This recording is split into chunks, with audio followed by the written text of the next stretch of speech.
মানে ঠাকুর মানে কি ওই শুধু ভগবান ঈশ্বর এই ব্যাপারটা তো নয়, মানে আমার কাছে ঠাকুরের বিশ্বব্রহ্মাণ্ড চেতনায় ভরপুর।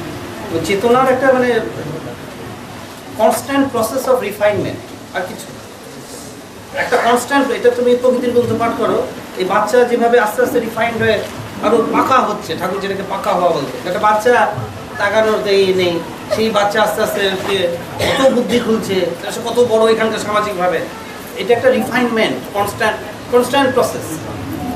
এটা প্রসেসের মধ্যে কি কি আগে পরে একটু খেয়াল করছেন এই মধ্যে কি লিখেছিলাম একটা,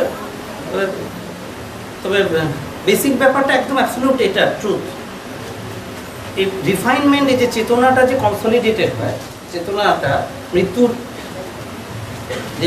দেহটা একটা পাত্রের মতো, এটা চেতনাটা ছড়ানো, এটা জলের, জল বাটিতে তুমি জল ভিজিয়ে রাখলে, এবার আস্তে আস্তে জলটা জমাট বেঁধে গেল, এবার বাটিটাকে রিমুভ করে দিলেও শেপটা থাকছে। চেতনার কিছুই না, এই বডিটা দেয়, এই বডি ডিফাইন্ড হতে হতে যোগীরা দেখলো চিন্তা ভাবনা চিন্তা করে মৃত্যুটা কি, মৃত্যুটা যে ঠাকুরের মধ্যে এত সুন্দর ব্যাখ্যা কেউ করেননি। ঘুমটাকে টেনে আনছেন, ঘুমের মধ্যে যেটা স্বপ্ন সেটারই মানে রিফাইন্ড স্টেট, মৃত্যু এক্সট্রাপোলেটেড স্টেট। মৃত্যু স্বপ্নে আমাদের কমান্ড নেই। তিনটা জিনিসের বিশ্বব্রহ্মাণ্ডে এক একটা জিনিসকে অনেকভাবে দেখা যায়। তো কালকে রাত্রে ভাবছিলাম যে তিনটা পয়েন্টের উপর, একজন তুমি কারোর বাবা, কারোর হাজব্যান্ড, কারোর ভাই, একই ব্যক্তি অনেক অনেক রকমভাবে তোমাকে দেখা যায়। তিনটা জিনিসের, একটা সেন্স, একটা উইল, আর আরেকটা হচ্ছে বিবেক, কনসিয়াসনেস। মানে কনসিয়াসনেস মানে আমি বিশ্বের চেতনাটা বলছি। তো যাদের চেতনা নিচ্ছে, এই সেন্স আর কনসিয়াসনেসটা, মানে সেন্সটা তাদের কম, কনসিয়াসনেসের ইয়েটা বেশি, তারা তাদের সাথে হাত মিলাতে পারছে না। মানে সেন্সের ইয়েটা প্রভাবটা বেশি আমাদের সাধারণ মানুষের জীবনে। আমাদের সেন্স হলো এটা খাই, বিড়ি খাই, কত কথা, এটা খাই। কনসিয়াসনেস বলছে খেও না, কিন্তু প্রভাবটা মানে আমাদের সেন্সটা বেশি ওভার পাওয়ার হচ্ছে। বিশ্বব্রহ্মাণ্ডে এই যত তোমার সেন্স কনসিয়াসনেসটার সাথে এক সুরে চলবে, তত তুমি মহান বা দেবতা, পরিষ্কার কথা। এই করতে করতে করতে করতে আলটিমেটলি ধরো 99% চলে গেছে, তারা বিবেকের ইয়ে করা যাচ্ছে না, ফারাক করা যাচ্ছে না, কিন্তু ডিফারেন্সিয়েটই করতে পারছে না। যে ঠাকুর যে 20 লাখ ক্রস করে গেল, তখন আর যে সব পোস্টের উপর চলে গেল, ঠাকুর যে ব্যক্তিগত কাজ বলতে যা বলেছে, তখন আর করে কি বিচারের দণ্ডটা তার উপর ছেড়ে দেয়। মানে বিবেকটাও আর হ্যান্ডেল করা যায়, বিবেক বলে তার রইল না কিছু, তার ভাবনাটাই বিবেক। সে এত করে যে 20 লাখ ক্রস করলো, রাইজিটু জিনিস হচ্ছে ঘরোয়া, যে 20 লাখ বলে তার হাতে বিচারের দণ্ডটা ছেড়ে দেয়। মানে বিচার বা বিবেচনা, মানে এর সাথে তো বিবেকটা রিলেটেড, আর ঠাকুরই আলটিমেট। এটা একটা সুবিধা হয়ে গেল আমাদের, বুঝতে পারছো? যে একটা রূপ তুমি দেখতে পাচ্ছ যে আলটিমেট। যদি আমি ঠাকুর আমার কাছে ঈশ্বর, গুরু, দেবতা, একদম ছোটো ঈশ্বরকেও আমি ভাবনা চিন্তা ওই হিসেবে রাখছি। মানে maximum attainable state of conscious, most refined state. ওই জন্য ঠাকুরের ক্ষেত্রে সমস্যাটাও এটা হচ্ছে যে ঠাকুরের every movement, every twist and টার্নসগুলো আমার কাছে মানে ভিসাভিস সেই মহাচেতনাটা কী দিকে যেতে পারে, ফলে খুব একটা ক্লোজ অবজারভেশনের ব্যাপার। ঠাকুর এদিকে ঘুরছে, ওদিকে ঘুরছে, মানে এইরকম ওরকম একটা রিফাইন্ড চেতনা, মানে বডিলি মানে কিছু না, বডিলি মানে যে মাইকটা যেমন বড় করে দেখাচ্ছে, যেটা খুব হালকা সূক্ষ্মভাবে থাকে, সেটা খুব বড় করে দেখানো। এমনি দেখো এখানে কথা বললে শুনতে পারে, কিন্তু মাইকে আমি এখান থেকে বলছি দূরে, মানে যেটা ছোট ছিল সেটা খুব বড় আকারে তুমি দেখতে পাচ্ছ। বডিলির সুবিধাই আর কিছু না, বডিলি তার টুইস্ট অ্যান্ড টার্নসগুলো, মুভমেন্টসগুলো, বুঝতে পারছো, এদিক ওদিক টার্নিংগুলো, কিন্তু তার চেতনাটা কি, প্রত্যেকটা সিচুয়েশনে সে কীভাবে হ্যান্ডেল করছে। তো এই জায়গাটার এখন এই যে কনসিয়াসনেসটা পাকা হয়ে আছে, যে টিঙ্কু মহামন্ত্রের কথা জানতে চেয়েছিল, দীক্ষা তো আমি দিই না মা, আচ্ছা বুঝিয়ে দিচ্ছি যে জল আর বরফের মতো নাম, আর মন্ত্রও যা, নামটাও যে তার, দীক্ষার কথা, দীক্ষা আমি তো হাজার লোক দীক্ষা চেয়েছে, তো দীক্ষার আমার কাছে অপ্রয়োজনীয়, নামটাই যে সব বলে। চেতনাটা কনসাস, যেটা চেতনা সলিড, ঠাকুর তো এই কনসিয়াসনেসটা মানে এক্সিস্ট করছে কীভাবে, মানে এক্সিস্টেন্স মানে এক্সিস্ট করছে কীভাবে, এক্সিস্ট করছে আর না ওই কনসলিডেট হচ্ছে। দুধে যেমন মন্থন করে করে মাখনটা ভেসে ওঠে, সেই দুধেই ভেসে ওঠে। তো তোমার ওই বডির তারা যারা বড় বড় শিব হয়েছে, যোগী হয়েছে, ধ্যানে ধ্যানে করতে করতে করতে চেতনাটা, এই বডিটা পড়ে থাকলো, কিন্তু চেতনাটা ক্রিমের মতো বেরিয়ে চলে গেল। সে মানে ওই যে ওখানেই উইল, আবার উইলটা মানে ইচ্ছা শক্তিটা আসছে। মৃত্যুর পরে আর কিছু না, মানে উইলটা তুমি তোমার আন্ডারে নেই। স্বপ্ন দেখলেই বুঝতে পারবে, প্রত্যেক দিনের স্বপ্নে তুমি কত দূরে গিয়েছো বুঝতে পারবে। স্বপ্নে তো কমান্ড নাই, তার মানে আজকে যদি তুমি মরো ঘোড়া, এবার তখন অন্যরকম হস্তক্ষেপ করতে হবে। যারা পারে হস্তক্ষেপ করতে তারা তখন হস্তক্ষেপ করবে বা করবে না, তাদের ব্যাপার। কিন্তু আজকেও স্বপ্নে যখন আমার পাকা হয়নি, মানে আমি যেমন সকাল থেকে জাগ্রত অবস্থায় রাত্রে অবধি এভরি মোমেন্ট আমি বলে যেতে পারবো, স্বপ্নে বলতে পারবো না। 6 ঘন্টা ঘুমালে যদি 5 ঘন্টা 5 মিনিট স্বপ্ন দেখবে, 5 মিনিট বলতে পারবে, কেউ 8 ঘন্টা বলতে পারবে, কিন্তু ডট টু ডট বলতে পারবে না। 12টা বাজে ঘুম, 12টা। যারা যোগীরা তাদের ওই কনসেপ্ট, ফলে তাদের মরে গেলেও ঠাকুরের চলে যাওয়াটা চেতনাটার যেটা আমার মনে হয়েছে, যে চেতনাটা সেটাও কম্বিনেশন অফ অনেক কটা চেতনা। ওই যে দুধের চেতনা, মন্থন হলো মাখন, মাখনও তো বিন্দু বিন্দু বিন্দু চেতনা। এই তোমার এখানে একটা চেতনা, এই কোষে কোষে চেতনা, চেতনাটা সাইটোপ্লাজমের ভিতরে যদি তুমি চলে যাও, কি দ্যাট রিয়েল ম্যাজিক্যাল জিঙ্ক যেটাকে লাইফ বলে, যেটা লেখাতে লিখেওছি যে নন লিভিং পার্টিকেল কতগুলো, কার্বন কি আছে আমাদের যে কোষের মধ্যে কি আছে, কার্বন, নাইট্রোজেন, এগুলো তো এগুলো তো non living, apparently non living. সেই নন লিভিং থেকে একটা কোষ তৈরি হচ্ছে, তার মধ্যে কার্বন আছে, হাইড্রোজেন আছে, অক্সিজেন আছে, কিন্তু সেটা অ্যালাইভ অ্যান্ড কিকিং। তো তার মধ্যে তার মানে আরেকটা কিছু ম্যাজিক্যাল জিঙ্ক ব্যাপার ঢুকে গেছে, যেটার জন্য একইভাবে তৈরি, একটা ল্যাবরেটরিতে তৈরি হয় একই কোষ, সেটাকে আমি বলছি জড়, ওটাকে বলছি অ্যালাইভ। তো এই যে চেতনা প্রত্যেক কোষে কোষে এটা মন্থন হয়ে হয়ে হয়ে হয়ে এটা একটা, তারপরে যখনই তুমি বিয়ে করছো, কিন্তু এরও একটা রিস্ক থাকছে। আমি হয়তো ওইটাই বলতে চেয়েছি, এটা চাই না, রিস্ক থাকছে মানে আফটার অল তুমি এই দীক্ষার প্রসেসটাও কিন্তু তাই। দীক্ষা যে দিচ্ছেন যে 6 কোটি, এটা তো নর্মাল দীক্ষা না। 6 কোটির যে দীক্ষা দিচ্ছে বাইরে, ওই যে তারা ওই যে মন্থন হয়ে তারা একটা বাল্ব রয়েছে স্পিকার, তারা ওই কনসলিডেট হয়ে তারা ওই এই যে ঠাকুরের যে চেতনাটা, তুমি পার্ট অফ ঠাকুরের চেতনা, তুমি দেখিয়ে দাও। এখানে যে মন্থনটা হলো মাখন, তারাও পার্ট অফ ঠাকুর, তার ঠাকুরকে রিপ্রেজেন্ট করছে, ঠাকুরের ভাবনা চিন্তা চেতনা রিপ্রেজেন্ট করছে। যেদিন ফুটে যাবে তোমার মানে কপি পেস্টের মতো। দীক্ষা দেওয়া মানে কি, বীজ মানে তুমি সেই তার জিনটা মানে হেরিডিটি যেমন এখানে বহন করে, এখানে যেমন জিনের মধ্যে অনেক কম্বিনেশন, তার যে সুরের জিনে আবার এই একেবারে ডাইরেক্ট কপি পেস্ট। তো এই পদ্ধতিটা যে চেতনাটা যখন পাকা হয়, যেভাবে পাকা হয় দেহের মধ্যে, এই দীক্ষাটাও তিনি ওই মন থেকে দিচ্ছেন। তাই তিনি বলতে পারছেন আমি আমার সাথে চলবে চিরযুগে, কারণ চিরযুগ চলবে মানে আমি তার মানে তার চেতনাটাকে ইউজও করছি, তার চেতনাটা আমার পার্ট অফ ইউজ করছি। মানে চেতনাটা যে দাঁড়িয়ে, হ্যাঁ এখানেও তো দেখে চোখ দেখছি, কান দেখছি, অনেক কটা কিছু নিয়ে তো আমার যে চেতনাটা প্রকাশ হচ্ছে, অনেক কিছু লাগছে, চোখ লাগছে, কান লাগছে। এরাও তো ঠাকুরের ভাষা, এরাও তো আলাদা আলাদা, এদেরও আলাদা চৈতন্য আছে, এরাও একদিন করবে তোমার এগেনস্টে। তার মানে কি এদেরও স্বাধীনতা আছে। এখন তারা আছে, এখন তোমার আন্ডারে আছে বলে তুমি প্রভু তাদের বলতে পারছে না। তেমনি সবসময় যে চেতনাটা পাকা হবে, তারও আলাদা আলাদা অস্তিত্ব আছে। তারা ভক্ত হলেও, তারা মন্থন হলেও, কিন্তু এমন একটা, ওই জন্যই যে বারবার যে রেকর্ডে আসতে হয়, আর কিছুই না। কিন্তু ওইগুলোর মানে যেমন এই যেহেতু আমি বস্তুকণার সাহায্য নিয়েছি, বস্তুকণার একটা ওই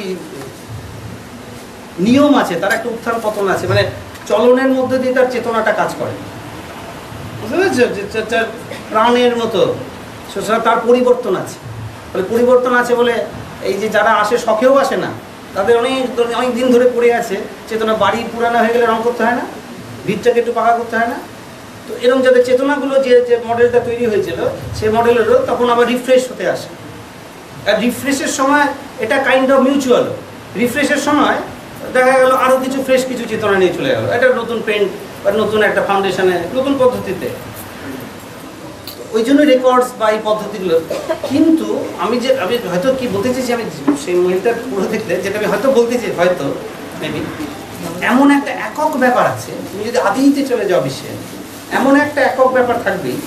আমি অনেক হইলাম, যেমন এখানে উপনিষদ বলে, সেটাকে তুমি যদি আনো, তুমি কারোর উপর ডিপেন্ডেন্টে থাকছো। এই প্রসেসটাকে তুমি একদম যে যে প্রসেসটা বলতে চেতনা, যারা বড় সবাই যে কোনো চেতনাই তুমি যারা, এটাকে ওই জায়গাটায় যদি নিয়ে যাওয়া যায় তাহলে একদম এইখানকার মুক্তি বলো, এই সিদ্ধি বলো, এই জায়গাগুলো পুরো থাকছে না, ডিফাইড হচ্ছে। যখনই তুমি তোমার হাতে সব, তোমার বুঝাতে পারছি না কম্বিনেশন, যখন অনেককে নিয়ে যখন তুমি, এই যে আমাদের সংগঠন এতগুলো বা 10 জন লোকের 10 জন মত, সে বলবে এটা করো, তারও নিজস্ব একটা বুদ্ধি আছে, তার বিবেচনায় ওটা ঠিক, তো তার বিবেচনায় একজন এটা ঠিক, এক হওয়াটা মুশকিল। তো যত যারা বড় হয়েছে তাদের মধ্যে তো হয়, 5 জনের একটা সুপ্রিম কোর্ট হয়, তাদের মধ্যে তো ভেদা ভেদা, তাদের মতো করে। ফলে যখনই এই ইয়েটা থাকে, বলে আমারও যে কোটি কোটি চেতনা আমি বহন করছি, তুমি তাদেরও তো মতামত থাকতে পারে, থাকতে পারে, ডিফাই করবো বা সাপোর্ট করবো, যাই করবো। তো এককটাই যদি চলে যেতে পারো, এই পদ্ধতি মনে হয় না এই পদ্ধতির দরকার আছে, বুঝতে পারছি। তবে একক ইয়ে জন্য নাম যে দীক্ষার জন্য ঠাকুর দীক্ষা দিচ্ছেন, যাতে সাথে করে তার চেতনার অংশ করে নিচ্ছেন, চলছেন সাথে করে, এটা যাবে ফুটতে কোটি কোটি কোটি কোটি বাদ লাগবে, কিন্তু ওই জন্য বলছেন আমার সাথে করে নিয়ে চলে, সাথে করে সে হয়তো কোটি কোটি বছর জন্ম করে অন্য ফর্মে অন্য রূপে বর্ণায়। আমার নামটা ইটসেলফ একটা আলাদা আইডেন্টিটি, নামটাকে আমি মহাশূন্যের আইডেন্টিটি বলছি। এখন the difference is very very, মানে ডিফারেন্সটা খুব অ্যাবস্ট্রাক্ট এবং খুব ফাইন।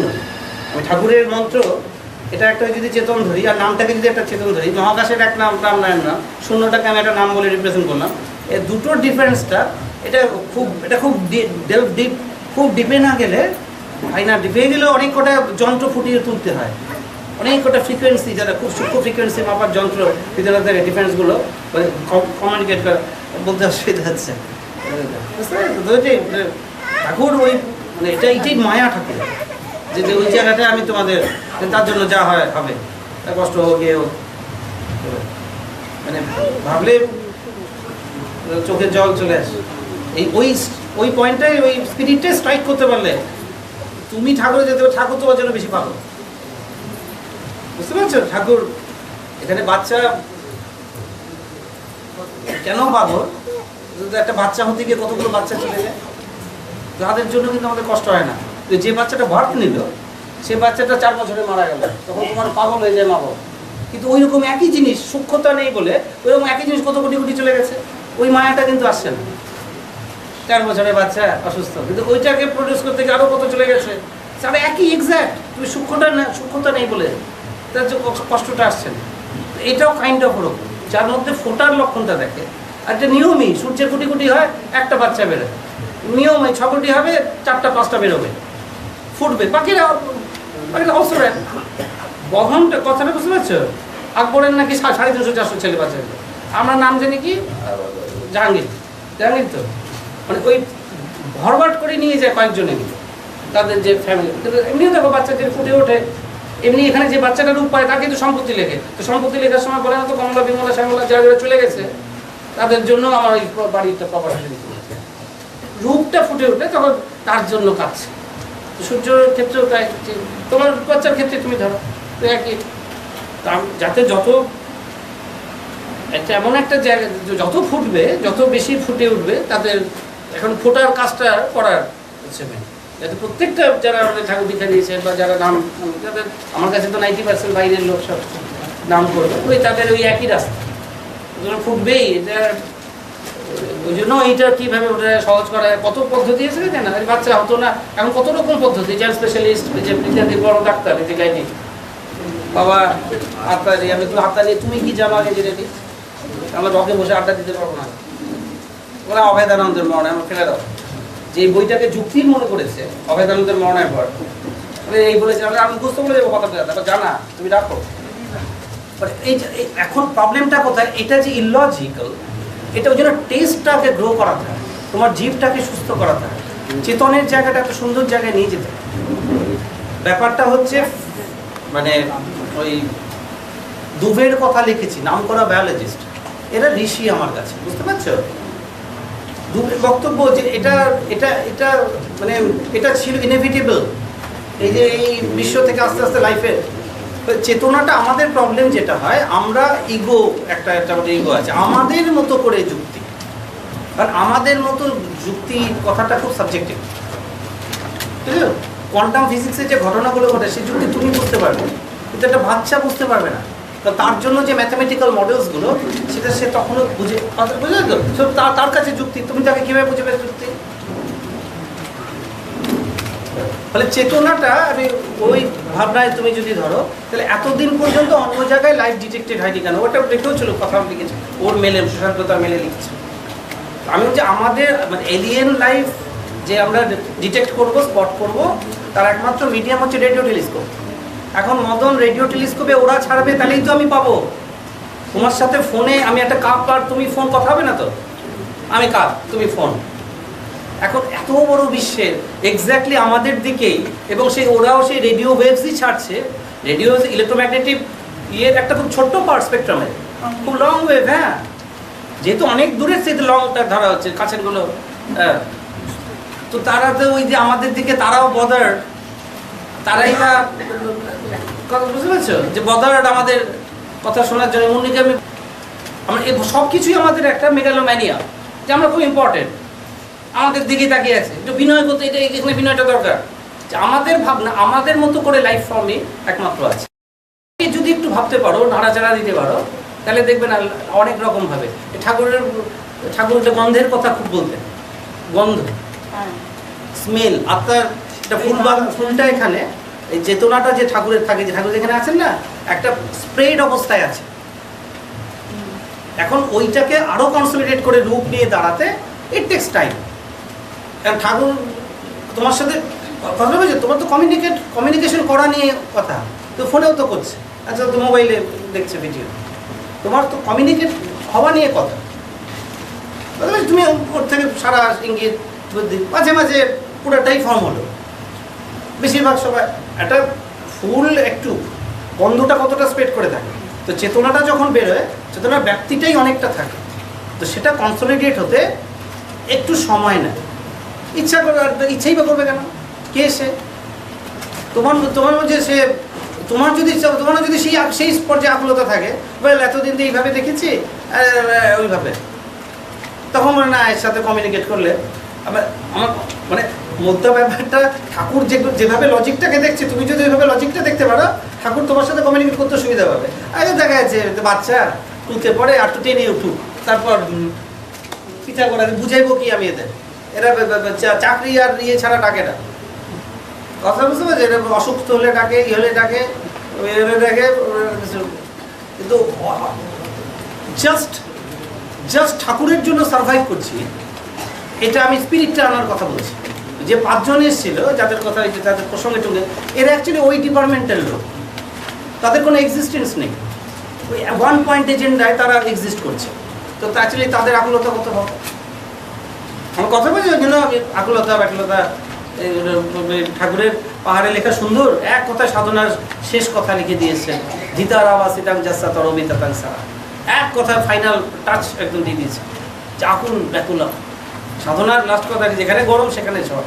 পটোটো হচ্ছে কাটছে, তার সিয়াস আছে মাতলা কোথায় কোথায় আর্গুমেন্ট লেখার ধিতার আওয়াজ ইতাং জাসা তরবিতাং, লাস্টে ফাইনাল আসছে যে আকুলতা ব্যাকুলতা, এখানে ওটা অ্যাডপ্ট করছে। এখানে যদি এটা হতে পারে আকুলতায়, ওই বিশ্বের ক্ষেত্রে নিশ্চয়ই একটা সারা আসবে। বুঝতে পেরেছো? এখন সারার ক্ষেত্রে আমাদের অ্যাডভান্টেজের জায়গাটা, কত অপরচুনিটি নষ্ট হয়ে যাচ্ছে, এটা না বললে বুঝতে পারবে না। যেগুলো শিষ্য হয়ে গেছে সব ঘুরতে আসে, দেখবে অপরচুনিটি মিস হয়ে তাকাচ্ছে না। কারণ এবার যে আসছে তার সাথে আমার কমিউনিকেশন আননোন, সে কতটা, কিন্তু তুমি যেহেতু ঠাকুরকে ধ্যান করছো বা ঠাকুরকে চিন্তা করছো, তোমার ক্ষেত্রে তো কমিউনিকেশন স্টার্টই হচ্ছে অ্যাবসলিউটেশন। কারণ মাঝের জায়গাগুলো থেকেও যারা ক্যাপচার করে নিয়ে তারা করে, তারা ছাপিয়ে পড়ে, জাতিদের কাছে পৌঁছাচ্ছে। টাইটানিক ডুবছে যখন এসওএস ছাড়ছে, তো কাছাকাছি যেখানে ক্যাপচার হচ্ছে, তো শিপ ধরে ফেললো, শিপ এসে দেখা, ওই আকুলতা থেকে শিপ দেখা দিচ্ছে। আর তোমার ক্ষেত্রে কি হচ্ছে দেখো, যেহেতু ঠাকুরের আর দ্য অ্যাবসলিউট, তুমি মাঝের অনেক কটা স্টেজ পেরিয়ে যেতে পারছো, কোটি বছর স্টেজ পেরিয়ে আছে। ঠাকুরের সাথে তোর সাথে এই কর, মাঝে মাঝে আসবো, দেখা দেবো, চুপ করে থাকবে, ঠাকুরের দেবে ক্লাসের মধ্যে আছে। এভরি এলিমেন্ট, এভরি কিছু প্রোডাক্ট যেটা কনসিভেবল পারসিভেবল, সে যত সূক্ষ্ম চেতনা হোক, মানে আমাদের এমন সূক্ষ্ম চেতনা আছে তারা এমন এমন কণাকে পারসিভ করছে, মানে রেজিস্টার্ড হচ্ছে তাদের মনে, আমরা ভাবতেই পারবো না, মানে চিন্তাতেই আনতে পারবো না।